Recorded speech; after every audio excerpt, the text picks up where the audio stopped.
ನಾನು ಕೃಷ್ಣಮೂರ್ತಿ ಅಂತ ಶಿವಮೊಗ್ಗದಿಂದ ಬಂದೇನೆ. ನನ್ನ ಮಗ PUC ಮಾಡಿದ ಮೇಲೆ ಅವನಿಗೆ ಆರ್ಟ್ ಆ್ಯಂಡ್ ಕಲ್ಚರ್ ಇದ್ರ ಬಗ್ಗೆ ಇಂಟ್ರೆಸ್ಟ್ ಇತ್ತು.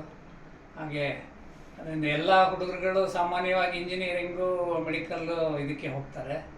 ಆದರೆ ಅವನಿಗೆ ಈ ಬೇರೆ ಫೀಲ್ಡನ್ನು ಚೂಸ್ ಮಾಡ್ಕೋಬೇಕು, ಅದರಲ್ಲೇ ನಾವು ಮುಂದುವರಿಬೇಕು ಅಂತ ಅವನಿಗೆ ಇಂಟ್ರೆಸ್ಟ್ ಇತ್ತು. ಹಾಗಾಗಿ ಅವನ ಆರ್ಟ್ ಬಗ್ಗೆ ಇಂಟ್ರೆಸ್ಟ್ ಇರೋದ್ರಿಂದ ಹಾಗೆ ಸ್ಕಿಲ್ ಡೆವಲಪ್ಮೆಂಟು ಆಗುತ್ತೆ ಅಂತೇಳಿ ಅವನೀಗ ಅರೆನಾ ಆ್ಯನಿಮೇಷನನ್ನು ಚೂಸ್ ಮಾಡ್ಕೊಂಡ.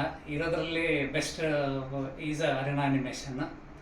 ಸೊ ಶಿವಮೊಗ್ಗದಿಂದ ಬಂದುಬಿಟ್ಟು ಇಲ್ಲಿ ಅರೆನಾ ಆ್ಯನಿಮೇಷನ್ ಬ್ಯಾಂಗ್ಳೂರಲ್ಲಿ ಅವನನ್ನು ಜಾಯಿನ್ ಮಾಡಿಸಿದ್ವಿ RT ನಗರ್ಗೆ. ಸೊ ಇಲ್ಲಿ ಅವನು BSc VFX ಗ್ರಾಫಿಕ್ಸ್ ಮಾಡ್ದ, 3 ವರ್ಷದ ಕೋರ್ಸು. ಸೊ ಅದರಲ್ಲಿ ಇಲ್ಲಿ ಫ್ಯಾಕಲ್ಟಿ ತುಂಬ ಚೆನ್ನಾಗಿದ್ದಾರೆ. ಅವರು ಎಲ್ಲ ರೀತಿಯಲ್ಲೂ ಯಾವಾಗಲೂ ಗೈಡ್ ಮಾಡ್ತಾರೆ ಮತ್ತು ಎಕ್ಸಾಮ್ ಟೈಮಲ್ಲೂ ಪೂರ್ತಿ ಸಪೋರ್ಟಿವ್ ಆಗಿದ್ದಾರೆ. ಮತ್ತು ಇನ್ಫ್ರಾಸ್ಟ್ರಕ್ಚರು ತುಂಬ ಚೆನ್ನಾಗಿದೆ, ಕ್ಲಾಸ್ ರೂಮ್ಸು ಮತ್ತು ಫ್ಯಾಕಲ್ಟೀಸು ಸಿಸ್ಟಮ್ಸು ಎಲ್ಲನೂ ಚೆನ್ನಾಗಿದೆ.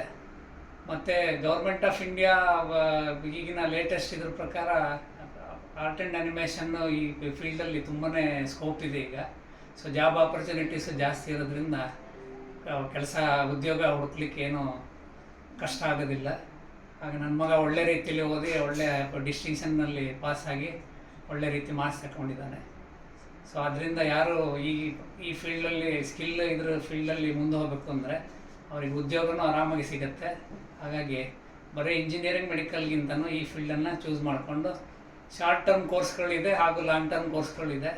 ಸೊ ಶಾರ್ಟ್ ಟರ್ಮ್ ಕೋರ್ಸನ್ನು PUC ಅಥವಾ SLC ಆದಮೇಲೂ ಮಾಡ್ಬೋದು. ಹಾಗಾಗಿ ಇವನ್ ಡಿಗ್ರಿನೂ ಮಾಡ್ಬೋದು, ಆಯಿತಾ. BSc ಸರ್ಟಿಫಿಕೇಷನ್ ಕೊಡ್ತಾರೆ. ಹಾಗಾಗಿ ನೀವು ಅರೆನಾ ಆ್ಯನಿಮೇಷನ್ನ ಖಂಡಿತ ಸೆಲೆಕ್ಟ್ ಮಾಡಿಕೊಂಡು ನಿಮ್ಮ ಭವಿಷ್ಯವನ್ನು ರೂಪಿಸ್ಕೊಳ್ಬೋದು ಅಂತ ಹೇಳಲಿಕ್ಕೆ ಇಷ್ಟಪಡ್ತೀನಿ. Thank you.